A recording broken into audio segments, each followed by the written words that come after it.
Hey, it's Chronologically Gaming, the only channel that's perpetually retro because we're playing every video game in order of release. But no one would be crazy enough to play every microcomputer game, would they? Yes, we are. Welcome everyone to May 1982. We're in the beginning of May, and we last played Gulpman for the Sinclair ZX81. And let's press forward and see the next Gulpman. That's right, it's Gulpman for the ZX Spectrum. I mean, what'd you expect? We played the ZX81 and you flip the cassette over and that's Gulpman for the ZX Spectrum. So here we are with Gulpman. Again, if you wanted more, here it is. Let's see what Gulpman's like on the ZX Spectrum, starting with the box. This one is slightly different, but there's lots of boxes. This was released in lots of different regions as well. You can see here the same premise. They changed a few of the graphic artifacts up. We're not playing as the number 0, at least it shows here, and the enemies aren't just asterisks, so they increased the graphic fidelity for Gulpman. Action, color, and sound, because you get that for the ZX Spectrum. And then here we have the Profisoft front of the box. Gulpman is actually looks like a character, more similar to Pac-Man. And then here's the one we saw that was also for the ZX81 front of the box. Gulpman looks more like a superhero. A run-of-the-mill superhero, come to save the day by John Campbell. But that's not all. It was released in lots of places in Europe. So we also have the later release of Gulpman where he turns into a full-fledged, creepy-looking redheaded guy running away from the enemies. They just have a whole story for him, too. And you can see in the sticker, it's for the Timex Sinclair 2068, at least this front of the box. And then my favorite front of the box, from the Netherlands, they really made Gulpman. He's gulping something down, and he's angry. He looks like Mr. Clean's going to gulp something. This is Axsoft software. And we also have the very extremely boring Gulpman by Ventomatic. Lots of different boxes. Hope to showcase as many as we can, because as we go to different regions all over the world, these are released with lots of different artwork. All right, we also have a quote-unquote manual, but you can see here, it's just a homebrew manual. Nothing super fancy about how the game is played. They have introduction in the game, so we're good to go. As far as other versions, like we saw in the boxes, we got the Axsoft version in the Netherlands, the Campbell Systems one that we're going to be checking out, the Profisoft one was the one in Germany, Micromega, and SoftSync. So all of these, and all in one place. Here it is, Gulpman for the ZX Spectrum, released at the beginning of May 1982 by John Campbell. Way to go, John. Yeah, there we go. Got some color in there. Welcome to Gulpman. The object is to steer yourself. And there you go, we look like a person now. Around the maze and eat all the food, so they actually call it food instead of just dots. Oh, I missed the screen. Can we go back? Okay, if you push any key, it just cancels through the instructions. I want to know more about Gulpman. Even though we've already played it on the ZX81. There we go. You have to avoid the 4 grumpy chasers, which have grumpy faces, and only smile when they catch you, whereupon you lose a life. You have to have the laser that fires any direction when you line up, and the enemies go back to their corner after they get hit. If you clear up all the food, then you get a bonus lasers and more to eat, but every 1,000 points you go a little bit faster. How nice. You steer up, down, left, and right, fire lasers with the keys listed, and you can see it's still using the ZX Spectrum keyboard, which here's a preview of kind of what it looks like. The cursor keys are 5, 6, 7, and 8 at the top, and you are using a chiclet keyboard, so don't expect like super fast displays. Hey, Johnny Wayne Charms, thanks for joining us. So the game ends when you have 0 lives or hold down the exit key, which I've seen this on a few games on the ZX81 and the ZX Spectrum. It's like they know the game may not be too good, so if you just want to exit, they have a kill key. Even though these computers come with break key. Like you can't hit the right key or the system's going to just crash for you. All right, we have lots of different options. You have 15 different mazes to go through, speed, the grade, or how difficult it's going to be, reset back to 0, shows instructions, and then demo shows someone playing the game. Lots of different things to see. Have lots of fun. It says break the save, and also how you can use poke if you want to. So here it is, just like we saw on the ZX81, if we hit M, it shows maze, going from maze to maze. And B, C, oh, that's cool. It switches the colors up too. Love it. And then we also have the tempo, how fast are we going to go, the grade, I guess that's the difficulty level, right? G is grade. Yeah, we'll go to grade 1, 9 lives, and then we're ready to go. We hit play. There it is. 7, 6, 5, 8, and 9 is how you move around. So imagine your ZX Spectrum keyboard. You look down at it now. That's how you'd be playing. That's how we are playing. And if we want to fire a laser, let's test it out. There it is. It's going to fire in every direction that you can see. So does it fire across? It does. And you see it removes the enemy and it just returns them back to their corner. When we played it on the ZX81, the enemies did have some kind of artificial intelligence. a little bit. You know, they're actually honing in on our location. But it's Pac-Man, but we have a weapon. There is no power-up. There's no power pellet. It's just move around the maze, and then when you're ready... Oh, what happened? We got some cool sounds, but I didn't see what happened. Do we get more lasers? We got 18 now. You can see the enemies are following me. Going around this side of the maze. Part of me wants to use a announcer voice for this, but it wouldn't just work in this. It's Gulpman. Watch as he goes around the corner. Oh, he's around the left side. We got enemy approaching on the right side. Will Gulpman survive? I don't know, you can't really make this extremely exciting. But in 1982, I would still give this game an above-average rating because of the amount of options and variety it has. And if you had the very new ZX Spectrum, this would be a really fun title to play. It is not multiplayer, and I would say as far as downsides, it's not controlling with a joystick. We will get those on the ZX Spectrum, but this is still using the chiclet keyboard controls. And I don't know, if you got a soft spot for it, then I consider it pretty cool. But otherwise, it's not really the most ideal controls because there's other home computers out there that are using joysticks very well. But we got some sound now, we got some color. And Gulpman never looked better. Let's zap him. He goes back to his corner in the bottom right. Let's see if we can take out these guys over here. So he goes back to his side. Let me see if I can just take out there and again. So there you go. If you've finished up all the corners, then you're looking in a pretty good spot to clear out the maze. But Gulpman, the hero for the Sinclair systems that we never asked for. Bonus, bonus, bonus! Yes, go, Gulpman, go! You get extra lasers when you finish, and there you go, another maze. Notice how it didn't automatically switch to the maze. We have to do that ourselves. Let's see. M? No, I have to go back, X, right? Hit game over. New high score, that saves, but as soon as you end the game, then it turns off, obviously. Yeah, you can see you can still go through all the options we wanted to there, but I still dig it. Gulpman is very fun for the time. I'm going to say of all the games we played, we get the ZX81 3.5 stars.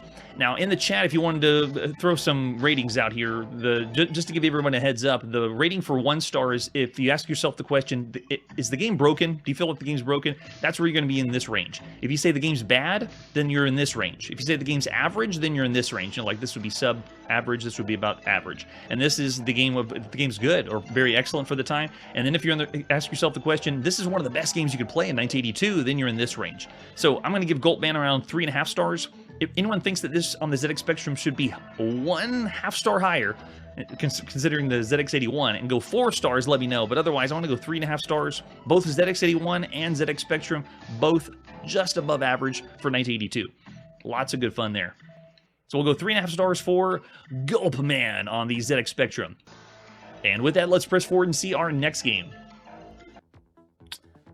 We're still on the ZX Spectrum, and this is Iceberg.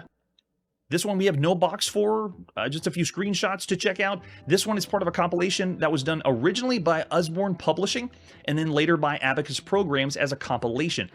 We've already played one of the other ones on the compilation called Battle, just Battle for the ZX Spectrum. And here it is, the other one, or one of the other ones. I didn't pick every one in the compilation because some of them are just, they're very bad. They're not even considered games. But Iceberg and Battle, I picked those too. So here we go. This is Iceberg by Kevin Flynn by Abacus Programs, the beginning of May 1982. Let's go, Kevin. What do you got? We have to save members of a scientific research group in the freezing waters of the Arctic. You command an icebreaker by the use of the cursor control keys. Yes, there it is. 5, 6, 7, 8 to move the ship.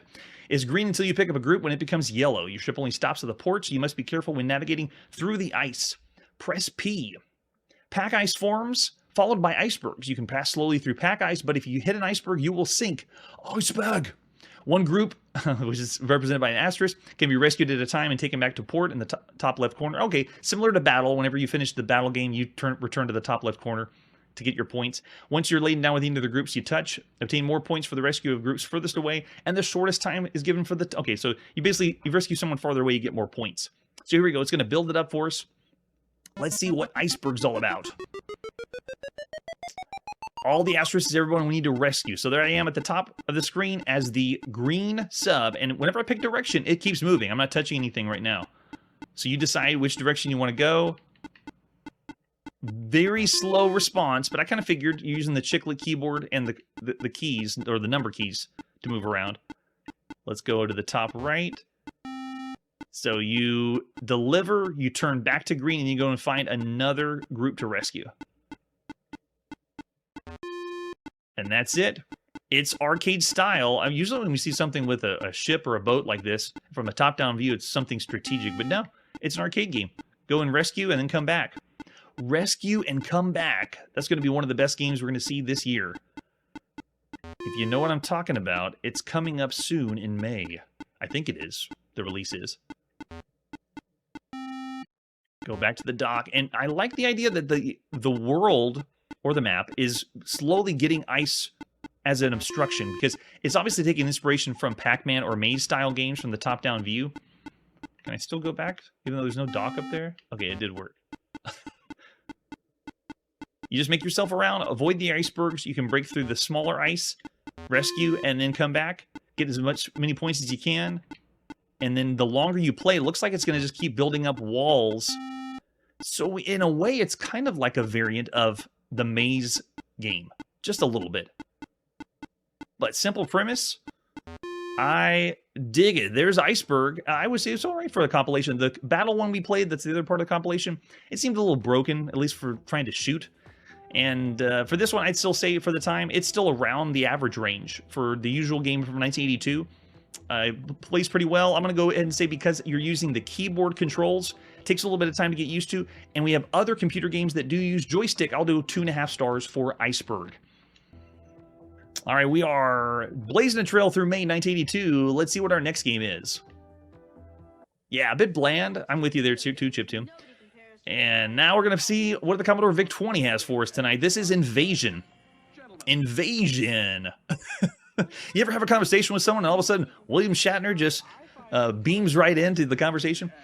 This is part of a compilation called The Innovative Cassette 3 by Clifford Ramshaw. And we've already seen a few other games on this compilation. This is going to be another one. I'm not sure what's going to happen with it, though. We'll see. We got a few other versions that it could be called Invasion. This one is the Noof Cop version of Invasion, also released in 1982. So if you're looking for where's the invasion of the one I played in my childhood, here's one of them. This is the Noof Cop invasion, where you're just taking a ship is stealing your cargo, moving left and right, and you got to use those lasers to shoot them down and stop them. Really, really simple idea, but that's the Noof Cop version of Invasion. And then we also have the Microsystems version, which is coming out in 1984, but then we're going to be playing the Melbourne House published one. So here we go. This is Invasion, part of Innovative Cassette 3 by Clifford Ramshaw. Way to go, Clifford. Yes, it's right. Shatner's doing the home invasion. See, he didn't even put those two together with the commercials. Wow, we booted the game up. there was no stopping. It went right in and killed us. And then it goes back to a command prompt. Wow, that's brutal. All right, so I'm used to the Commodore VIC-20 command line, so I'm pretty sure I just have to do run, colon. Okay, and we're back in the game. But wow, it went right in the game, and my VIC-20 joystick is not responding. You got to be on your toes for this one. But I mean, look at the presentation. It's a little rough, very rough around the edges. And look, it doesn't go. It goes back here, and you have to run the command line to play again. All right, let's see if we can figure out the controls. We got. There's my fire. Got it. As I'm trying to figure out the controls, then we die. Man, Invasion is off to a really bad start. It was part of a compilation, so just bear in mind, all that shovelware, it started in Europe. Europe started, let's put a bunch of games on one place and make people feel like they're getting a deal. Not too cool. Another explosion. You can tell it was done pretty shabbily, very fast, because it's using some of the characters, like you can see the spade, the blue spade, from the character set on the VIC-20. All right, let's see. Dodge. Go, go, go. Down, down. Yes, fire. Can I shoot one of these guys? All right, so it does move. It's like the bare minimum of a horizontally scrolling shoot 'em up. Look at this. Wow. It's probably the weakest horizontally scrolling. I don't even know if you can call it horizontally scrolling. It's only scrolling the bottom, but man, it's bad. Gosh. Okay, so that's just Invasion. It's one part of a compilation. So I mean, take that with a grain of salt. But even still, I'd say it's down here in the broken range. Yeah, it's like borderline, because you could, I don't know if you can get some enjoyment out of it, but I'll say 1 star for Invasion. It's pretty much broken. Yikes. We'll give it back to William Shatner. And with that, let's see what our next game is. We're going from one Lots of places in the UK. Notice how many computer games we're getting in the UK now. Back to back to back. So here's another one on the BBC Micro. This is JR. Let's take a look at JR and see what it's all about, starting with the box. Two-player game featuring exploration, drilling, employment, and price wars. Needed 32K, so you need the BBC Model B to play this one. Any other artwork we have for JR? What is JR? Is it like based on Dallas? Is that what it is? Oh, maybe it is. Okay, yeah, that's true. All right, let's pop in and play JR in the beginning of May 1982 for the BBC Micro. Got to put our command in and get the beeb going up. It's software for all. First time we've seen anything by this company. A game for two players. The aim is to send your opponent bankrupt by exploring, drilling, spending money on research and development, and repricing. Okay, so it's a business simulation game. Managerial simulator. You also have to keep a careful eye on your workforce. Make sure the caps lock is on. Good luck. Player one, what's the name of your company? Let's call it Assworks. Player one, oh wait, did I not do caps? It's asking for the name over and over again. Name of the company, please. I guess, oh wait, does it have a filter that it won't let me do that? What if I try it in... Oh, darn, it's not working. What about that? Oh, it's too long. I mean, I named the company W and it worked. Player two, what's the name of your company? Let's call it Walk. So player one, player two, you have to play with two people. It's a turn-based game, so you make decisions based on your company, and then the other player does their turns based on their company. That's right. If it is based on Dallas, there is an actual game on the computer that's based on the TV show Dallas. This one's not. I'm wondering if JR maybe is loosely based. It's in the UK, though. How popular was Dallas in the UK? I'm not sure. So anyway, it starts with the first company. Enter your desired transaction. You make decisions. We got research and development, explore. Let's drill. You must explore first. Oh, sorry. Okay, we'll explore first then. Gives you all your stats that you need. And then, oh, I missed my turn. Just making the wrong decision. Now it's the other player's turn. All right, so let's do explore. And then geologist report. Do you want to drill? Yeah, we do. Sorry, no oil yet. Darn. It's similar to other management simulation games we've seen at the time. It's just making decisions. It's pretty much a command line or menu-based game. And the better you make, the better decisions you make, the better your company is going to get and the more money you get. Oh, it was popular everywhere, even in the UK? Nice. Maybe it is based loosely on the TV show then. All right, so let's go explore. And do we want to drill? Yes. Oh, there it goes. No oil yet. You can see on the right side, they got a little graphic. That's nice. Usually these menu-based games, it's only text. So if you have two people in the UK and you're wanting to play an oil-based tycoon kind of game, this would be, I think, one of the first ones. We played other business management games, but the first one with an oil tycoon theme, this is it. No whiskey. At least we haven't seen.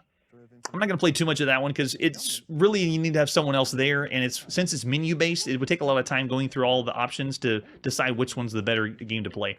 I'd say for JR, it's a little lacking considering other simulations we've seen for the time. It's cool that it's an oil based game, but I'm still going to say 2.5 stars. It's not a broken game, but it's not really the best on par with other games in 1982. All right, and with that, let's see where we're going now.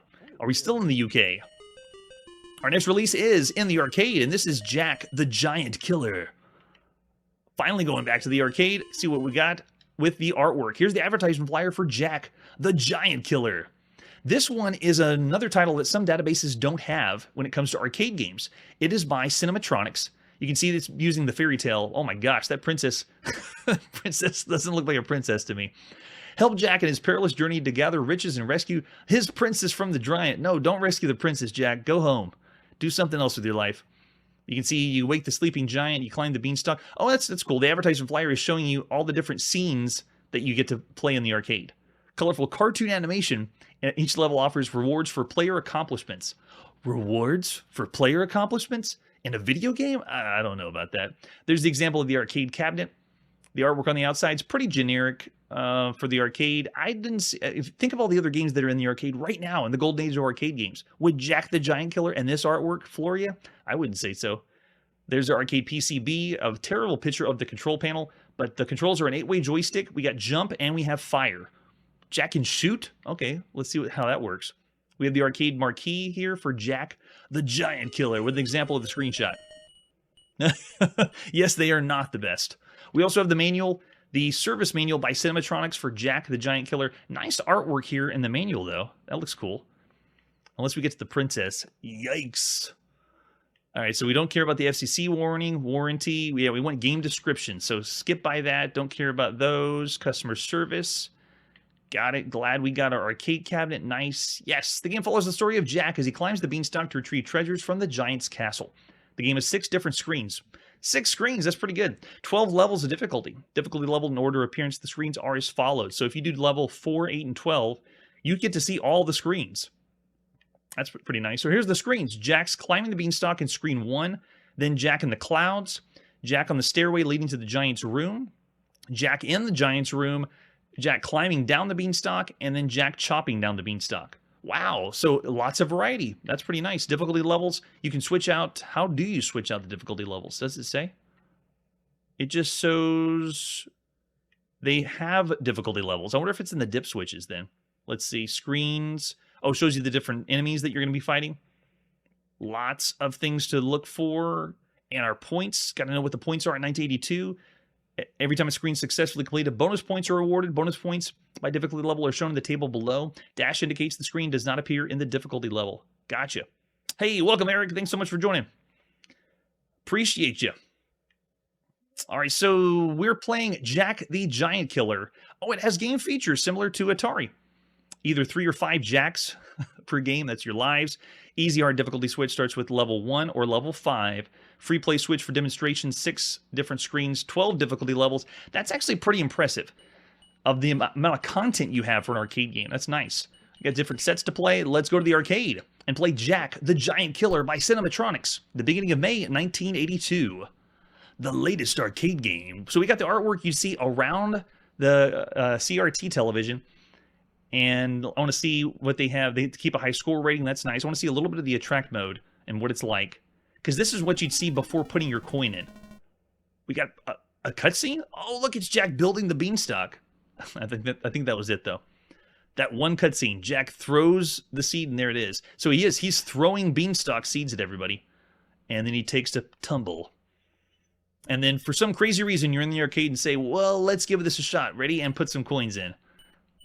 We'll go for a few credits and push start. And here we are, we're playing. Oh, you're right. Controls are clunky. It's an 8-way joystick, but it feels like I'm playing a 4-way joystick.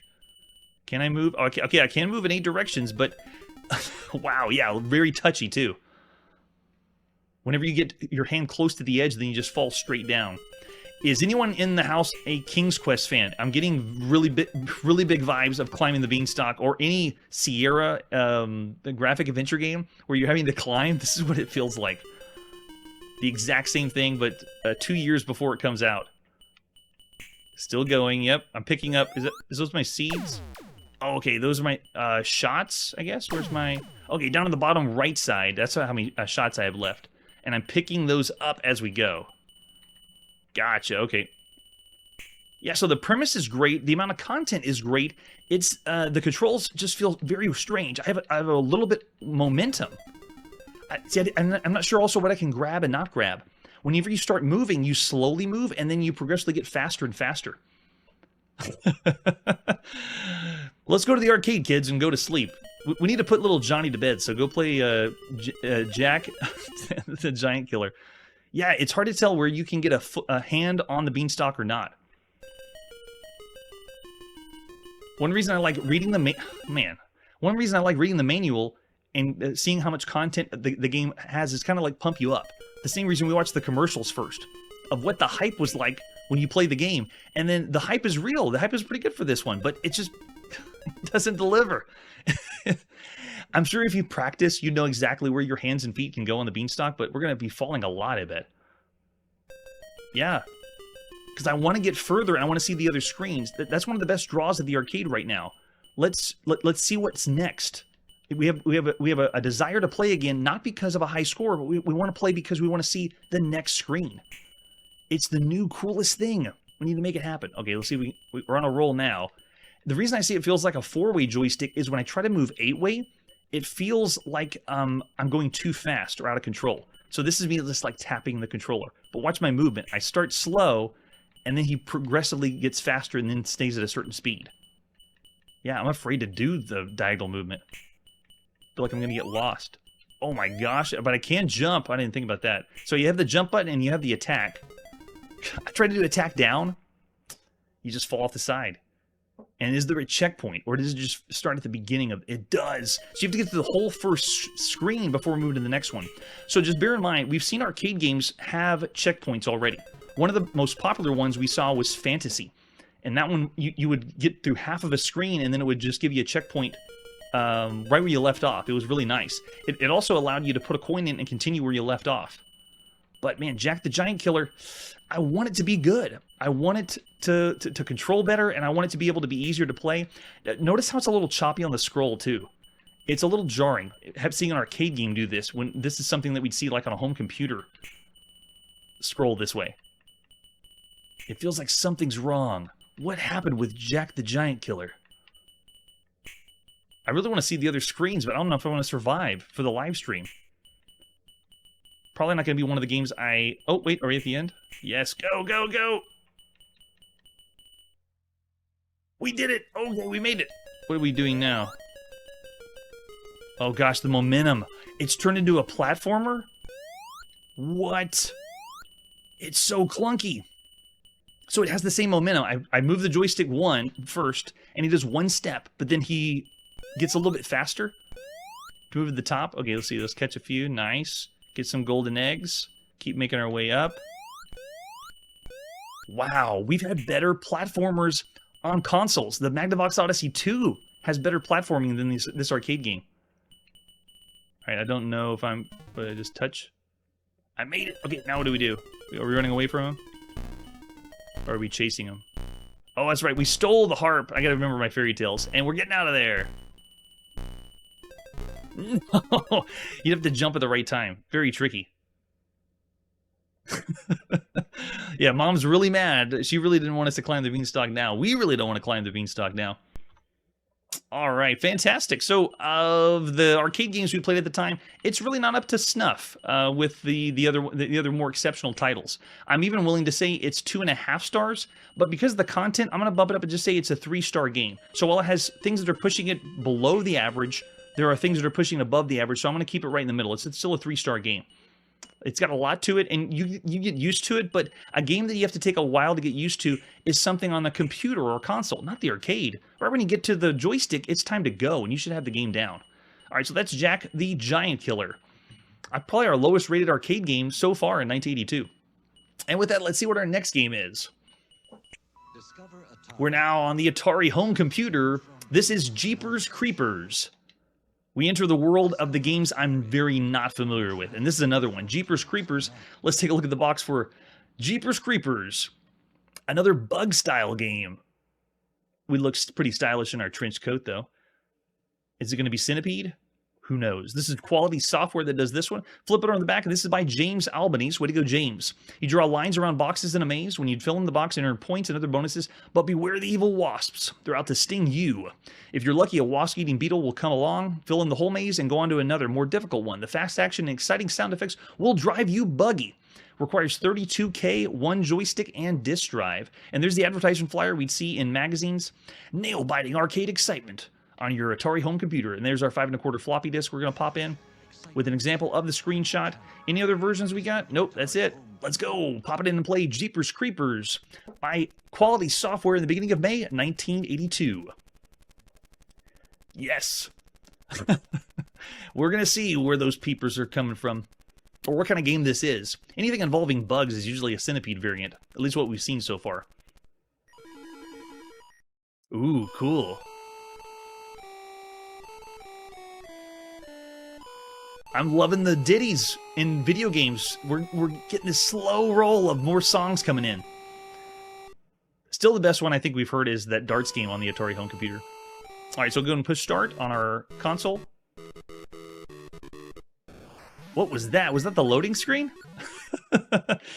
Okay, so we're in. We can now pick our options, I bet, right? Let's see. Option button does nothing. Okay, select. Select, we can... This is the buttons on your Atari home computer. We can select and go coast on or off, which I don't know what that means. But let's push our red button. Over there in the bottom right, you can see our Atari VCS joysticks plugged in, and we're going. It is, bizarrely enough, it's an Commodore variant, where you're moving around and you're capturing grids while enemies are chasing you. Do I have any other moves, though? Oh, you have to avoid the wasps that are coming down. They just follow along the grid, too. Do I have an attack? No, it's just movement. So you're just trying to get away. And I remove something. Looks like I have a jump. What does this do?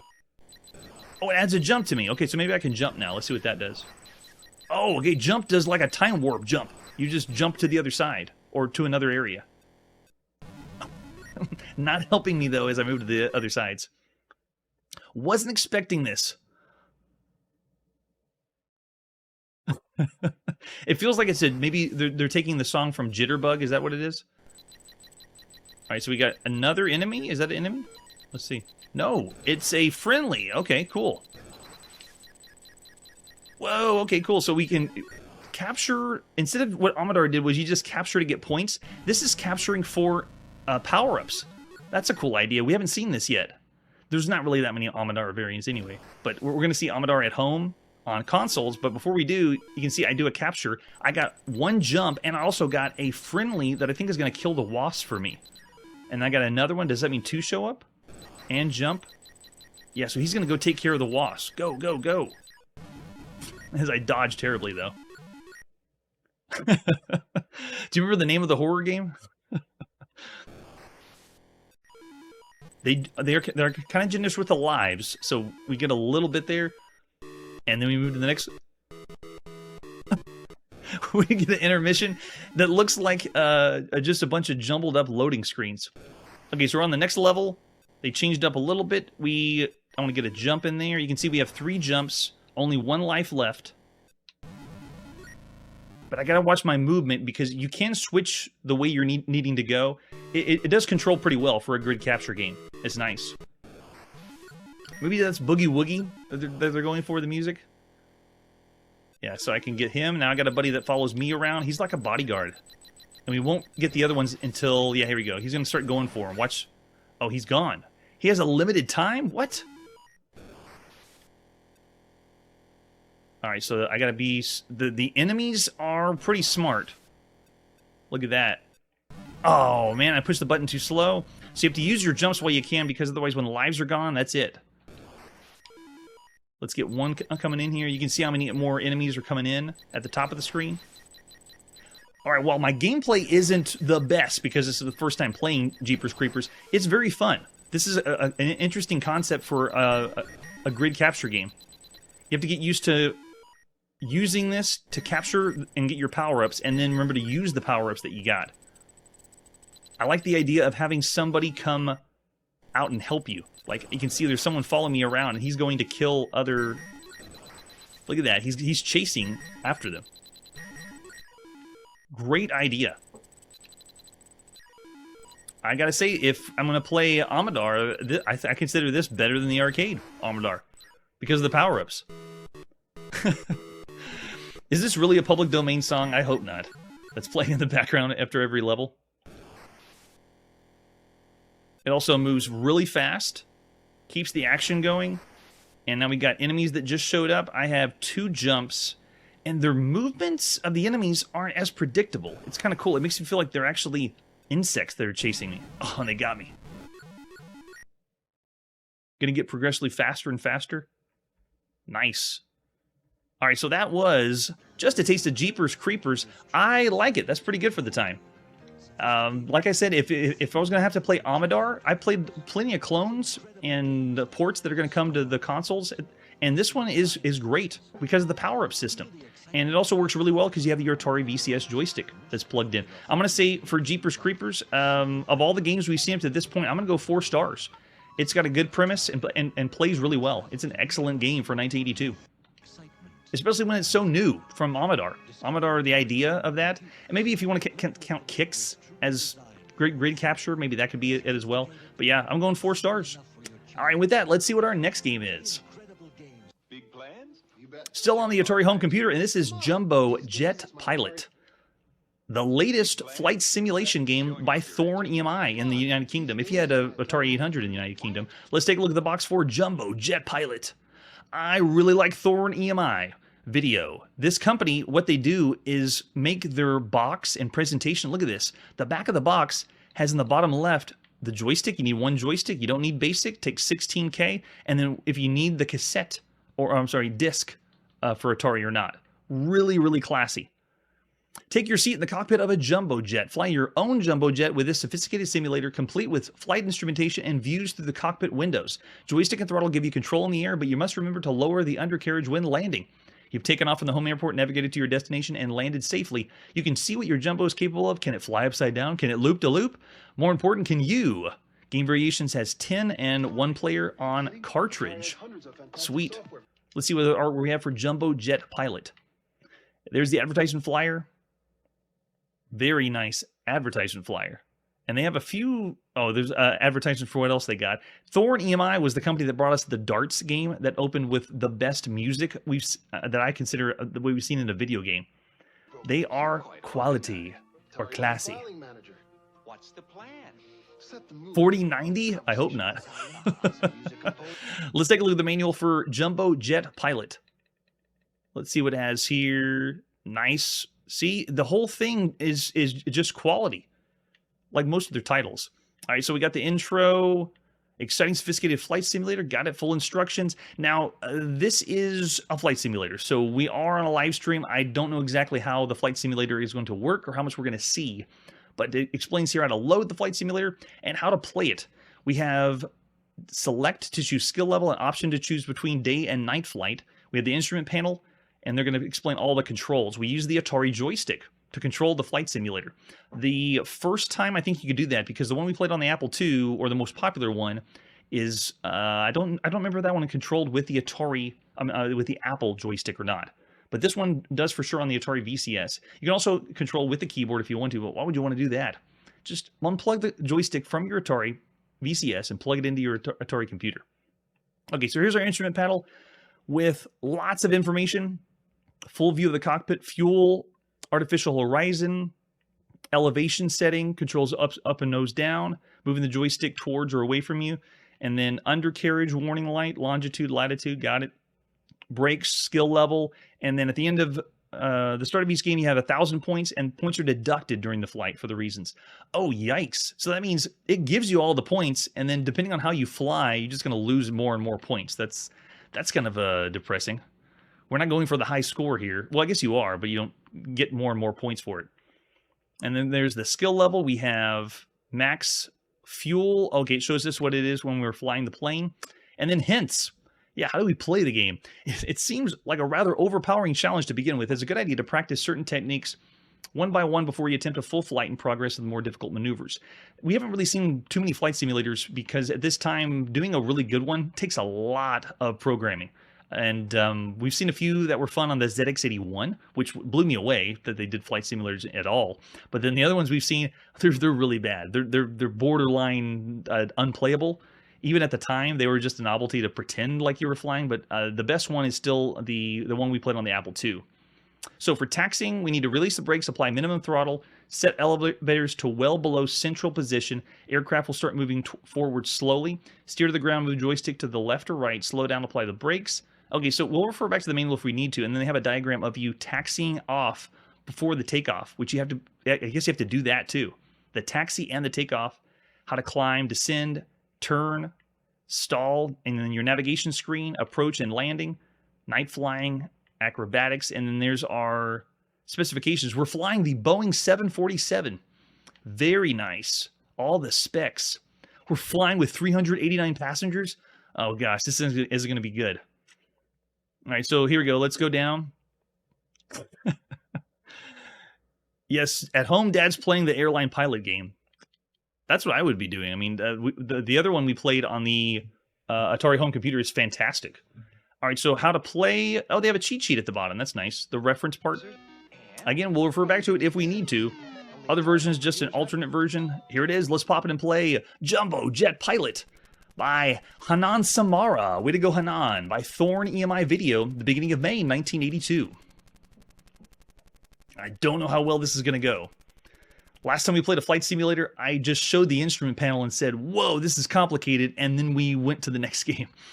I just gushed over how it went. Okay, so if we push option, ooh, that's night flying. Ooh, that's day flying. And if we want to do skill, we definitely want skill level 1. Yes. And go. Pushing start, we're in.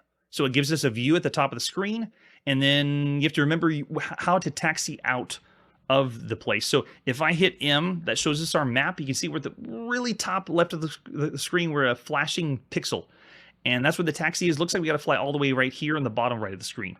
All right, so that means I always do this when if anyone's done flight simulators, I got to do this first. You accidentally push the undercarriage button. I want to see what happens in this game. Ready? Pick up the wheels. They gave us animation. That's pretty slick. Sometimes it's just a crack on the screen. All right, it just says try again. We didn't fly very far today. Those passengers, they're probably flying southwest. All right, so let's go again. Skill level 1. Okay, push and start. Let's try it again without lifting the undercarriage. We're going to take off the brakes, and then we're going to just start our impulse just a little bit. Give us a little bit. And then go below. No, bring it down below the elevation. Okay, bringing it down. I mean, you can see the horizon at the top. It's better than other flight simulators we've seen. At least the majority. If you want to take on average all the flight simulators, the biggest, best ones are on mainframe, not really on home computers right now. There's only 1 or 2 that are worthy. All right, so we're doing what they said to do. Brakes are off. I got elevation way down. Let's try giving us some more power. I'm still not moving. Anything? Oh. I think I'm moving now, right? Let's turn to the left. If I am taxiing, I'm going really, really slow.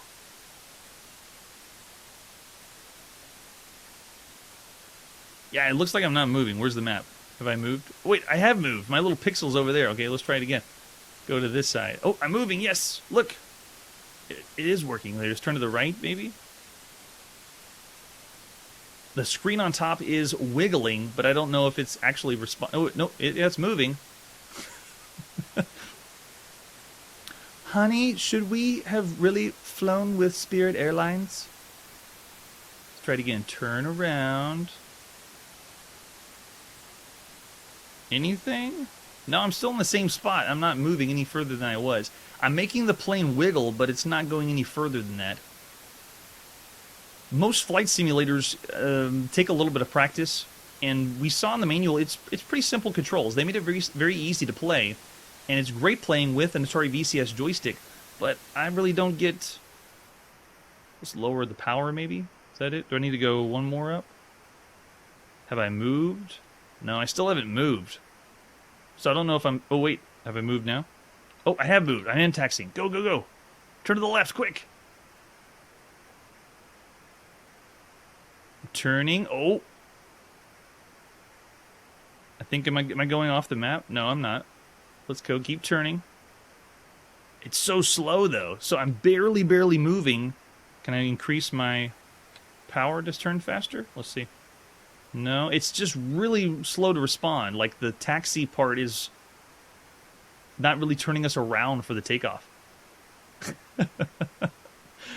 Oh, we are turning, though. What? Is it working? It is. Look at that. It's showing live of us moving to the left.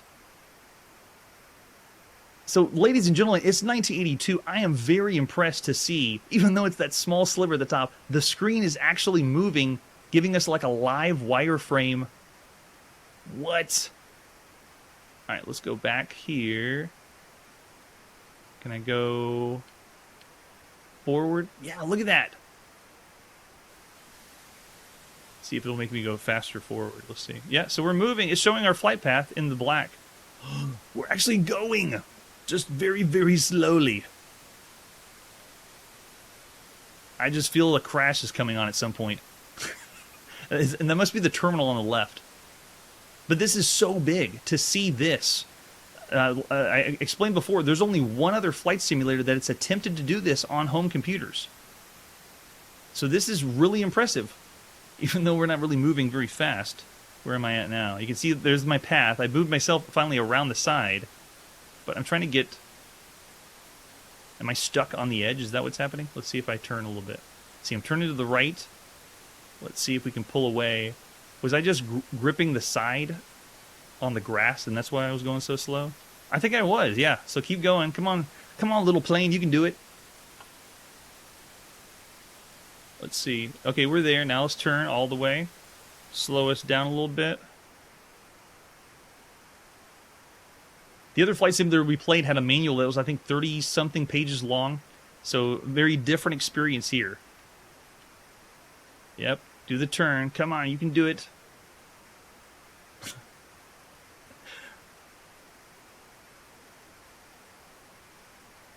It almost feels like, if you think of modern flight simulators, it feels like we're playing a game that's at a frame rate that something's wrong. But at this point, oh, there it is. There's the runway. Oh, my goodness. All right, so I think we got it. All right, so we're going to go brakes on. And all the way power. Elevation, let's get ourselves back up. All right, here we go. And brakes off. Let's see if we can actually take this thing off the ground. I have no idea what's going to happen. Am I even going? No, I think I ran off the side, I think. I'm on the other end. Yeah, it'll take a little bit of practice to do it, because on the live stream, yikes, it's really tricky to do. But for Jumbo Jet Pilot, if you're wanting a flight simulator, this one's good. Of all the flight simulators you could play on any home computers at the time, this is one of the best that you could play. So I'm going to say, of all the games we've seen up to this point, it's a 4-star game. I'm not going to say it's one of the best, because the flight simulator doesn't have as many details as the other one I'm thinking, the FS2. FS2-1, I think, is the one for the Atari and Apple II. But I'm going to go for 4 stars for Jumbo Jet Pilot. You can tell they spent a lot of time on this one and tried to make it as realistic as possible. But to see live the screen change in 3-dimension is so cool for 1982. And with that, after a very slow takeoff, yes, I think we just drove in the grass. And that's what you do for the first time. Well, actually, the first time I do is remove the wheels on accident, and then the plane just goes and crashes down. All right, and with that, let's press forward and see our next game. Our next game is Labyrinth. Labyrinth, not the one you're thinking of. There's no David Bowie here. This is before the movie even came out. Broderbund made a game called Labyrinth for both the Atari home computer and the Apple II. And the first one that came out was the Apple II. There it is, Apple II version of Labyrinth. Let's take a look at Labyrinth on the Apple II by Broderbund. If we take a look at the box, you can see it's totally different. It's going for a sci-fi feel, and this is a maze-type game. The high-res action game by Scott Schramm. Way to go, Scott. They used the wrong logo, though. I believe that's the logo of the movie Labyrinth with David Bowie. And there's our 5 1/4 floppy disk. We're going to pop in to play Labyrinth with an example of the screenshot. So here's the first version. Let's go on the Apple II at the beginning of May 1982 and play some Labyrinth. Prepare yourself for Labyrinth. Level 1. Wow, they blow it up very big. So, top-down maze game. I'm playing as the blip, blue blip on the right side. If I use my Apple II joystick, I got nothing. There's nothing that's happening. But if I want to move, I'm using the keys J, L, I, and M, right? Oh, no, J, L, I, and K. And then if I move the J, L, I, and K around, that's how I move my player around. Oh, but the walls are constantly changing, so I'm locked in from the very beginning of the game. They blocked me in, and I can't get out until the walls move by themselves. But while I'm here, I can test out my shots. I can shoot. I only have 2 shots left, so I don't want to test out anymore. Let's see. We got lots of enemies that are out here. But the idea is, just like Pac-Man, go around and collect all of the dots to finish the level. This one has a unique twist, though. It's giving you limited resources. You only have a few shots. And then you also have walls that are constantly moving. But the idea is you want to capture or rescue the other people of your crew. So not only are you here to destroy the enemies and escape from the enemies, but you want to get your crewmate. Oh, he shot me at the same time. And again, we're blocked in from the beginning. So it does have a random feel to it. Sometimes, oh, there we go. One's opening up. Nice. Okay, we'll move over to this guy and save him. So they're starting to take the Pac-Man style maze game and let's add shooting to the top-down maze. Yeah, this is pretty fun with the shooting element. And you get the 4 different directions, but you have to be a little conservative because you don't have a bunch. Every time you rescue someone, you get more ammo. So as I move my way around here and get this guy, my shots are going to go up to 6. Yeah, this one's similar in the idea of Gulpman, but this one allows you to shoot in the direction you want. Gulpman, you just kind of shot, and it just spread in all different directions. Yeah, I'd say Berserk obviously has more to it than just the maze game. Oh, I get to put initials in? Does that work? Nice. Thanks, Super Pirates.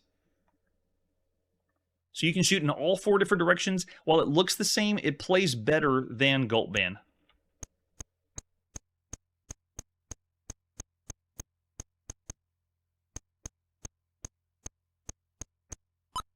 Yeah, I dig it. It is a good time in 1982 to place... Oh, man, they blocked me in. So I can still pick up the dots while I'm here if I'm safe. Work my way around. And then you have to wait for an opening. There's one right there. Let's see if we can slip on this side. And if you can't see, let me switch it out. If you look down in the bottom right corner of the screen, that's where your shots are displayed. So I've been looking there to see how many shots. They only give us 3. So you have to be a little careful on where and when you want to shoot. All right, so that is the Apple II version, or the first version that came out for Labyrinth. And before I rate this one, let's check out the other one that's also came out in 1982, and that is Labyrinth for the Atari home computer. This one, I believe we have the manual, too. Yeah, here we go. So for artwork, here is the front of the box for the Atari version of Labyrinth, still by Scott Schramm. If you flip it over the back now we can see the story. Beneath the city of Uqabud on the, oh my goodness, Epicissumum River lies Prince Julian's mines, a labyrinth of hundreds of miles of tunnels and caves, which were once the richest source of diamonds in the world. The mines are closed now. The yield became too much meager and the cost too great, so they said. Many men believe otherwise, and rumors abound of mysteries and terrifying creatures of the dark caverns which chased Prince Julian's company from beneath the earth, and now jealousy guarded their riches. Many courageous adventurers have ventured back into the deep seeking the fortune they believed to be there, but none has returned. Wow, full story that we got here. An arcade-style game for the Atari 400-800 with 32K. The game designed by Scott Schramm and Doug Carlston. So way to go, Scott and Doug. So Broderbund gave us this one. Here's the advertisement flyer that we would have seen by Broderbund at the time, with some other ones, Serpentine, and, oh, look at that in the bottom left corner. It's coming out soon. Oh, so cool. There's the cassette that we'll be popping in for Labyrinth. It's also available on disc. So here it is, the manual. The instructions. You're represented on the screen by a blue diamond-shaped object. You appear on the right-hand side. Your movement's controlled by the 4 keys I, J, L, and K, and armed with a Trapper Zapper, or a Chomper Womper, as they call it in Peoria. What? You can shoot in all 4 directions, E to fire upward, S, F, D, and press escape to pause and resume play. Your object is to rescue the 4 men contained inside the 4 boxes. As you enter each of the 4 boxes, the prisoner is released. When you free all 4 of them, an X will appear in the opposite corner, and you have to reach in order to advance to the next level. So all the dots you pick up isn't like Pac-Man. You have an objective. It's rescue the 4 people. When you do, an X appears, and then you go to that X, and that's how you get out of the level. Difficulty with this lies in the fact that all the walls are moving, with doors opening and closing all the time. In the central box, a spring of undescribable terrors, such as trappers, scourges, maybe even a minotaur or 2, though the latter is only a rumor. These creatures can destroy you by touching you or zapping you with the bubble-like projectiles, which emanate from their horrifying orifices.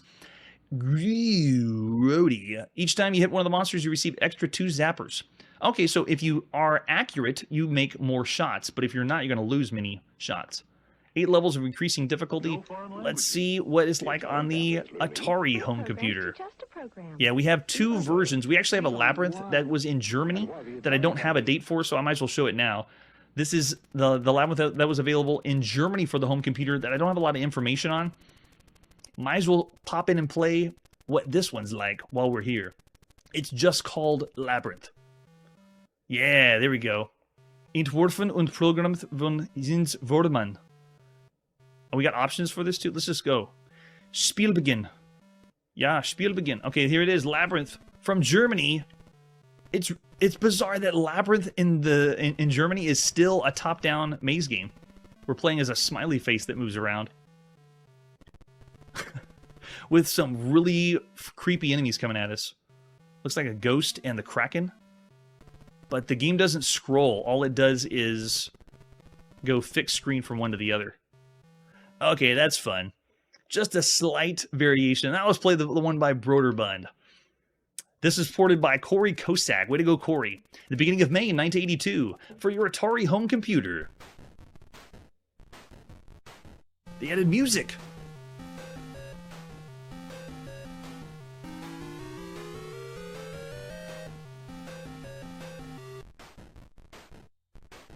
Whoa, Corey, did you do that for the Atari? That was pretty good. I'm getting vibes of Maniac Mansion, if anyone is a Maniac Mansion fan out there. That's several years away, but that sounds pretty good. Okay, let's put a key to play. The joystick works. We don't have to use keyboard. No way, it's got music? Wow.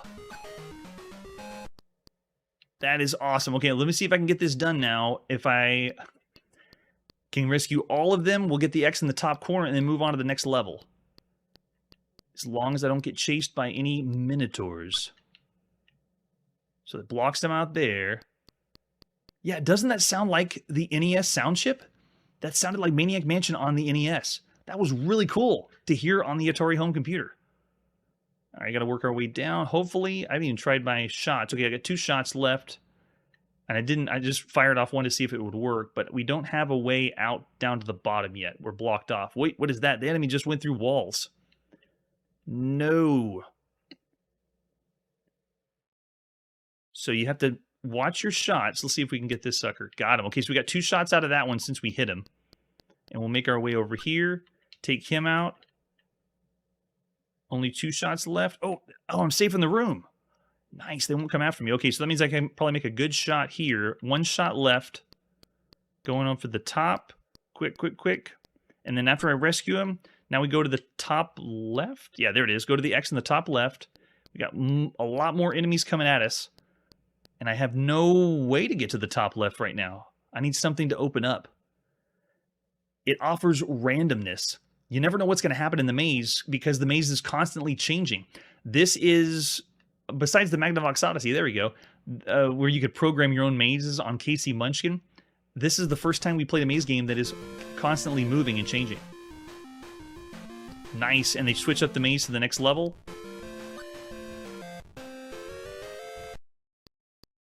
And the music, wow, that's so cool. It adds so much more to the game. Yeah, this is great.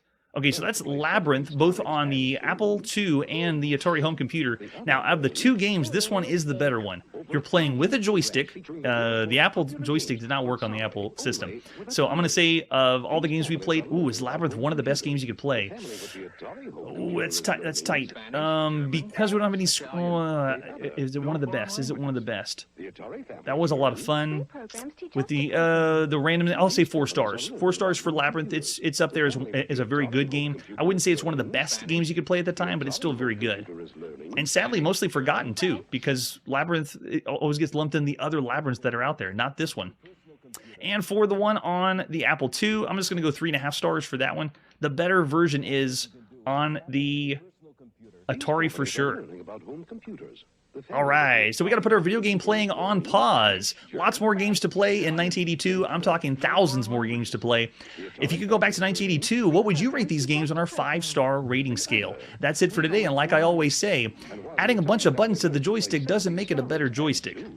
Hey everybody, thanks for checking out the channel and joining me on my quest to play every single video game in order of release. We'll be streaming live every weekday at 9 p.m. Central, so join us and let us know if we missed any games along the way. This video would not be possible without Launchbox, RetroArch, and MAME. Tell all your friends there's some crazy guy named Chronologically Gaming trying to play every single video game. We have links down below that'll send you to places like our Discord and Patreon, and one that says all the video games we've ever played. If you go there, it's a list of everything, and you can click right to the game you want to see. Chronologically Gaming is the name to look for. We are Perpetually Retro, and we will catch you next time.